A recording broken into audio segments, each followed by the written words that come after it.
Nos lo cuenta The Objective y dice: los españoles destinan a impuestos el 39% del sueldo, 5 puntos más que la media de la OCDE. Y aparece Marisú ahí. La ministra de Hacienda, Función Pública, Marisú Montero, María Jesús Montero. El 39,3% del salario de los españoles se destinó al pago de impuestos y cotizaciones a la seguridad social en 2021, frente al 34,6% de la media de Organización para la Cooperación y el Desarrollo Económico, la OCDE, según el informe Taxing Wages, es decir, poniéndole impuestos a los sueldos o cómo tributan los sueldos, publicado por esta organización. Mientras que en la OCDE la carga fiscal sobre los salarios se redujo 0,06 puntos porcentuales, es decir, casi nada, pero algo se redujo, respecto a 2020 en España se observó un aumento de 28 puntos básicos. En concreto, el IRPF pesó un 11,3% sobre el salario en España, frente al 13% de la media de la OCDE. Por su parte, las cotizaciones sociales pagadas por la empresa supusieron el 23% y las abonadas por los trabajadores un 4,9%. Bueno, lo paga todo el trabajador. Esto de no es que esto lo pone la empresa, no, lo estás poniendo tú, lo único que te lo han metido en otro epígrafe, pero lo pone el trabajador. Entonces, no, esta es la parte de la empresa, que también es la tuya. Cuando un empresario te va a contratar, lo piensa en bruto.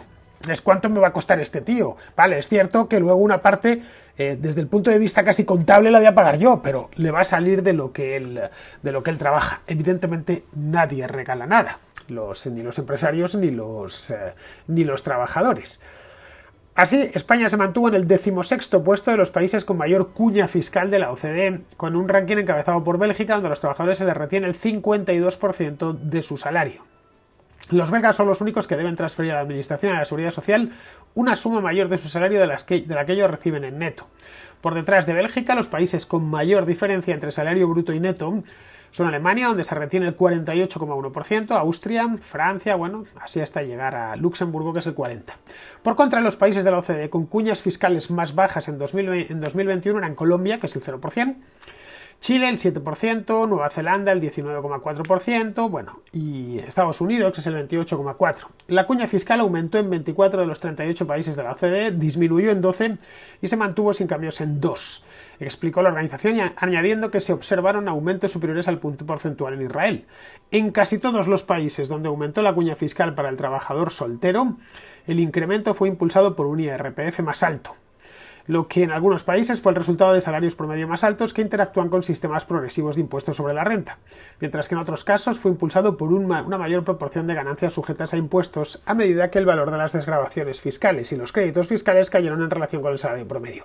Bueno, en resumidas cuentas, que al paso que vamos, muchos van a terminar en los primeros los autónomos, que con eso se hace, con nosotros se hacen todos los experimentos, pero muchos van a terminar pagando por trabajar. De hecho, hay muchos autónomos que pagan por trabajar algunos meses. Esto es una cosa que el ministro Escrivá creo que no ha entendido nunca. No sabe que ahora la última, a ver si os lo traigo en la próxima contra en directo, porque hoy no he encontrado ningún sitio donde tuviesen bien desarrollada la historia.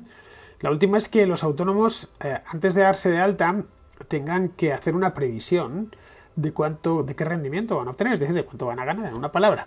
Cuando empiezan, pongamos por caso que te vas a montar, no lo sé, una consultoría, una cafetería, cualquier cosa, no sabes qué tal te va a ir, no tienes ni idea, y sobre todo al principio, porque bueno, cuando llevas a lo mejor 5 o 6 años, pues ya más o menos puedes hacer ciertas previsiones porque tienes un historial, ¿no? Un histórico de trabajo.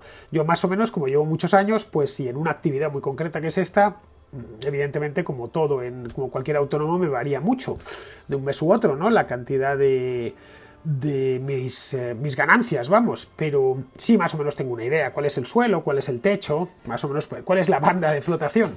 Pero claro, cuando empecé, no tenía ni idea, no sabía, no podía hacer una estimación ni siquiera para mí mismo. Imaginaos cómo para hacerse al gobierno, ¿no?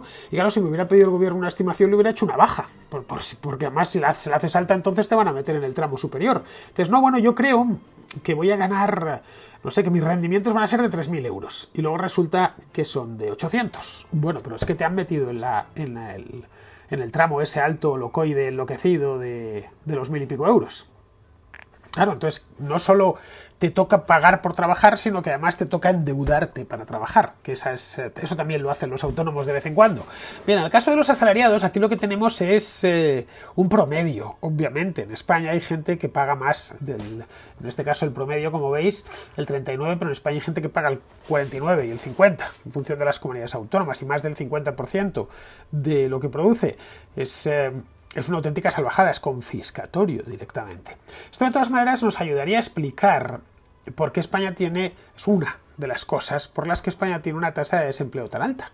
Y es porque los trabajadores son caros y quienes lo encarecen más son los impuestos, es el Estado el que encarece el factor trabajo. Luego además hay infinidad de regulaciones y de restricciones para todo, pero una de las cosas es esa.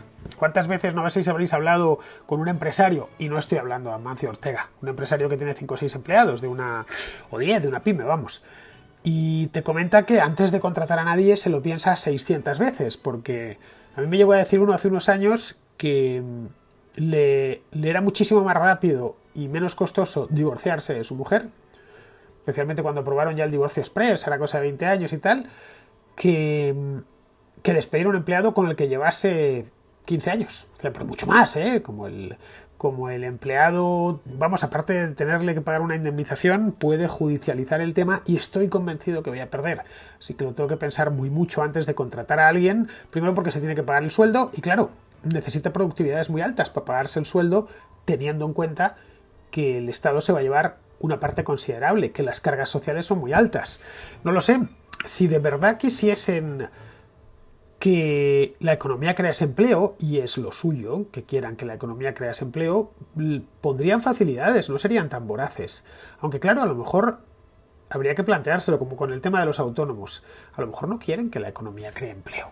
Es una posibilidad que hay que pensarla, no sé, seriamente. No quieren realmente que la economía privada cree empleo.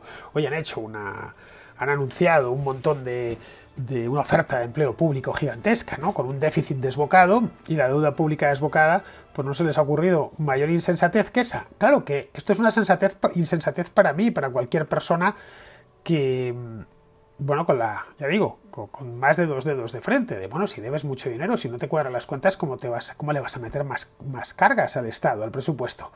Claro, que quizá lo que está buscando es eso mismo. Lo mismo con los autónomos. Quizá lo que no quiere son autónomos. También es una posibilidad. Es decir, hay ciertas cosas que, no sé qué os parece a vosotros, pero yo creo que en esto hay que buscar razones de índole ideológica. Con esta gente, tened en cuenta que el gobierno todo es ideología. Hasta la cosa más tonta, más nimia, es ideología. Así que no sería de extrañar que en esto también la tuviesen. Vale, es cierto que tienen muchos gastos, que además cada vez están teniendo más y que tienen que sacárselo a alguien. Pero si con la inflación que hay, completamente disparada, del 8%, todavía el país tiene un 13% de desempleo, ¿qué va a pasar cuando empiece a destruir trabajo? Cosa que sucederá. Bueno, y además este mismo año suben tipos de interés, ya lo ha dicho Lagarde, se acaba la compra de bonos, en fin, ya sabéis, el frenazo, ¿no? El freno de mano, que va a echar el Banco Central y con ello va a venir todo detrás. Es que nos podemos poner en desempleos del 25%. Incapacidad, además, nula, esta palabra que está tan de moda últimamente, nula resiliencia, nula capacidad de resistir el golpe. Sí, ya digo, con un prácticamente pleno empleo en toda Europa. Aquí estamos en un 13% y se dan golpes en el pecho. Les tenéis que verles. Están como encantadísimos de haberse conocido. Quizá lo que buscan es eso mismo. También es verdad que como el año que viene van a elecciones y están más o menos convencidos de que tienen que ganarlas a cualquier precio, no han tirado la toalla, ni mucho menos. No están como los socialistas en 2011, vamos, como Zapatero y los suyos, que ya lo dieron por perdido. Esta vez no lo tienen tan claro. Claro, vamos a ver qué pasa cuando según suban tipos y según se les dejen de hacer compras masivas de bonos.